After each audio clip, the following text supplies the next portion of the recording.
Ewan ko ba kung may na gawa bang ano linya yung cutter ko.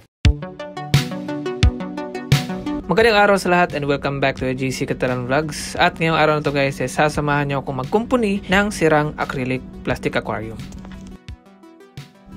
So ito po yung acrylic plastic na aquarium. So acrylic siya sa harapan na may pa-curve, which is isa lang yung sa width niya at saka sa length niya na front side, pero glass yung sa likuran at yung base.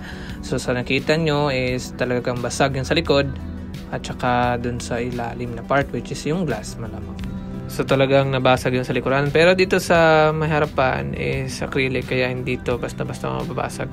So base lang ating papalitan ng glass at saka yung sa likuran na part. So bale, check muna natin ang sukat nito. So bale, ang exact size is nasa 480 by 265 by 430 mm na may capacity na 65 liters. So glass lang ating priority dito guys, para malagyan na ng isda. So yung ilaw di ko pa na-check, pero pwedeng i-check natin. At kung sira na yung ilaw, ayun, ito yung ilaw, pwede namang palitan. Tsaka pagkakalam dito is may built-in na siya na filter at saka pump. Yun yung nakita ko sa ibang post nasa FB o di kaya sa Google about sa ganitong mga tank. At meron din ako nakita nito sa mga department store. So bale, itong tank na to is pinadala lang sa akin ng kaibigan ko, ipapaayos niya kasi galing pa daw to ng abroad. Kaya nabasag dahil sa biyahe. So medyo tricky ito sa ilalim, sa base glass natin, kasi pa-curve yung front tsaka sa width niya na side. So tatanggalin natin to. Mga plastic lang naman to at saka kinabit lang ng sealant, so matatanggal na. Kita natin yan mamaya pag matanggal natin. Medyo tricky ito sa ilalim kasi hindi pa ako nakatry na pa-curve ang pag-cut, pero makikita natin dito. Kaya sa ngayon, magsisimula muna tayo sa pagbaklas ng mga sides niya.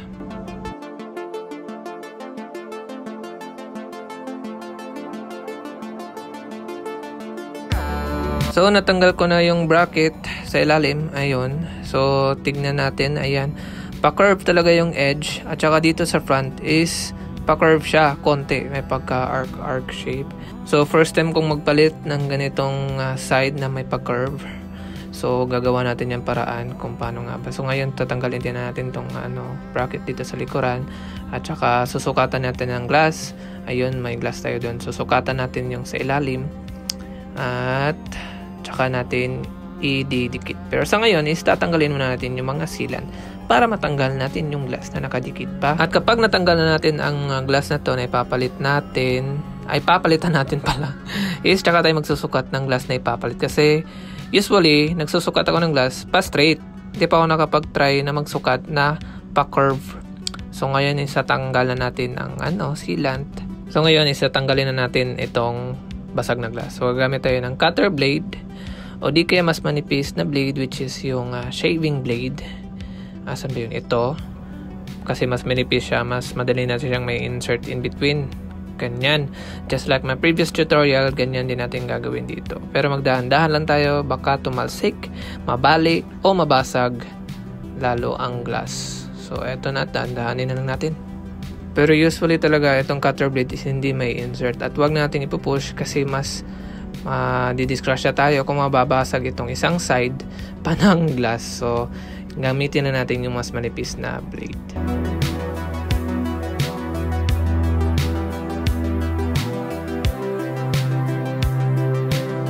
So ngayon is tanggal natin itong isang part na nabasag sa ilalim.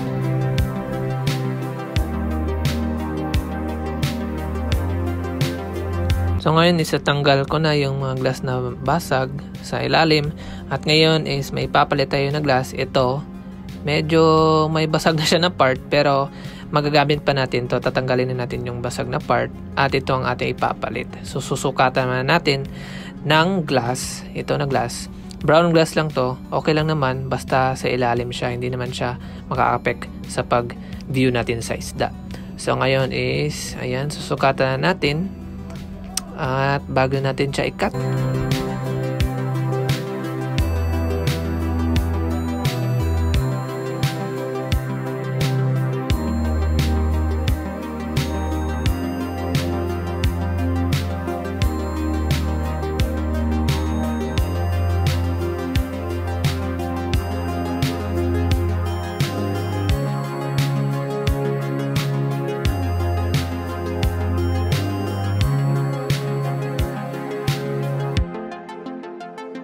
At pagkatapos ng ilang minuto ay natanggal ko na rin yung glass at ayan, nakikita nyo, pa-curve naman siya, pero eto susukatan natin. So upon inspectioning, pa-curve naman siya at tumutugma naman, pero don't you worry, lilihaan natin yan mamaya. At dito naman, kakatingin pa natin yung excess sa may dula, sa may edge, pero dito okay na to. Magagawan ko na to ng magic gamit ang liha. Pero ito, kakatingin pa natin to. So eto na, natanggal na natin yung isang side, which is madali lang naman kasi straight. So natitira na lang dito is yung edges, kailangan pa curve dito, kakatingin pa natin yan.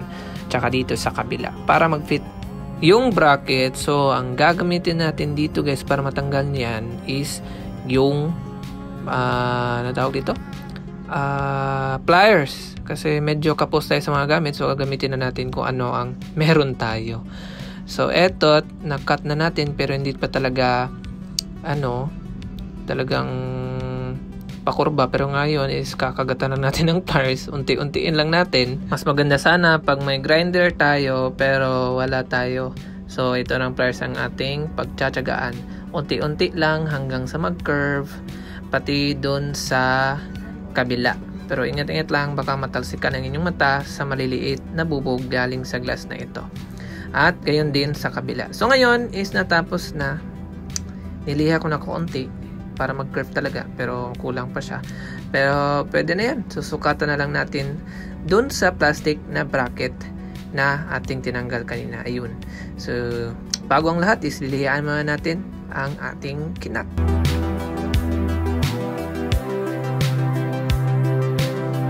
So ayun, tapos ko na siyang lihaan at makinis na siya.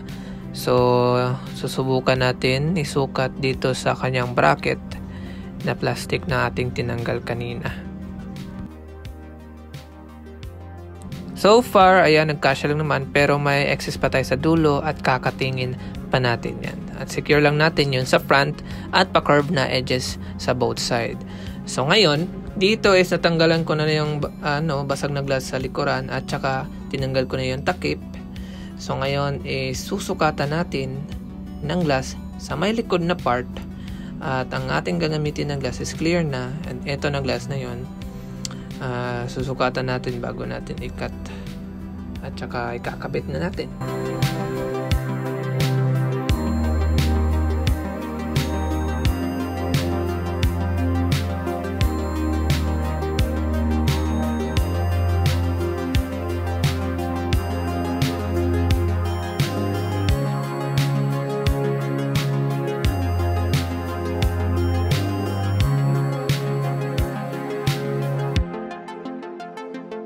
So ayan, sa nakikita nyo, sumakto lang naman yung brown glass sa kanyang plastic na bracket, and yung acrylic glass is sakto rin naman upon pagpatong dito sa ating base na glass. So ngayon, isusukatan na natin ang glass sa may likuran, yun ang glass, and tsaka natin ikakabit.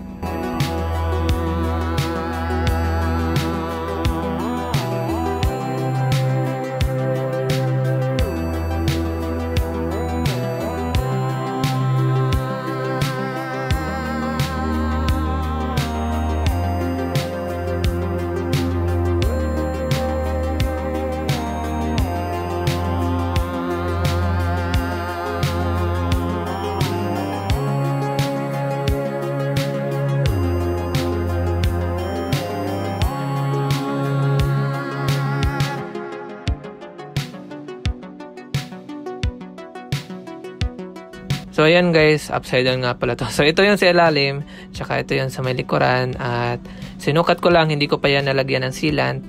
And ngayon is sakto lang naman. Ayan, sakto din dito sa kabila. So ready to salpak na talaga with sealant. So may extra sealant nga pala ako dito kung sakaling kulangin yun, kasi konti na lang yun. So ito na.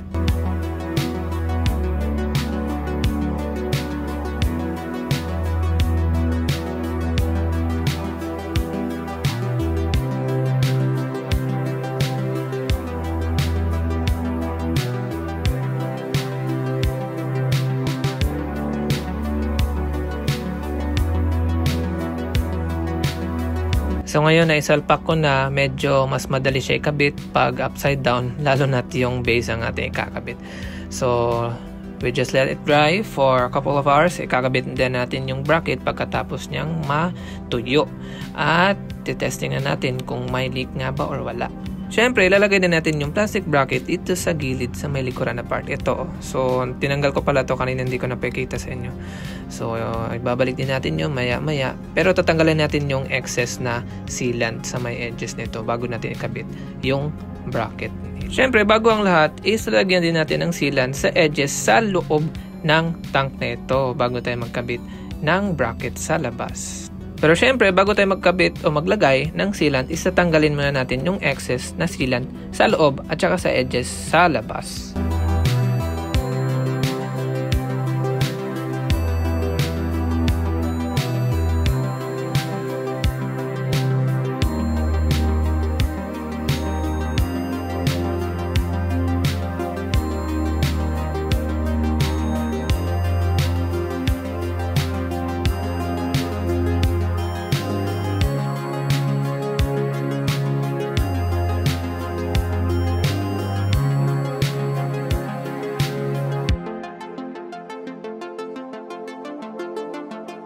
So ngayon, naikabit ko na yung takip.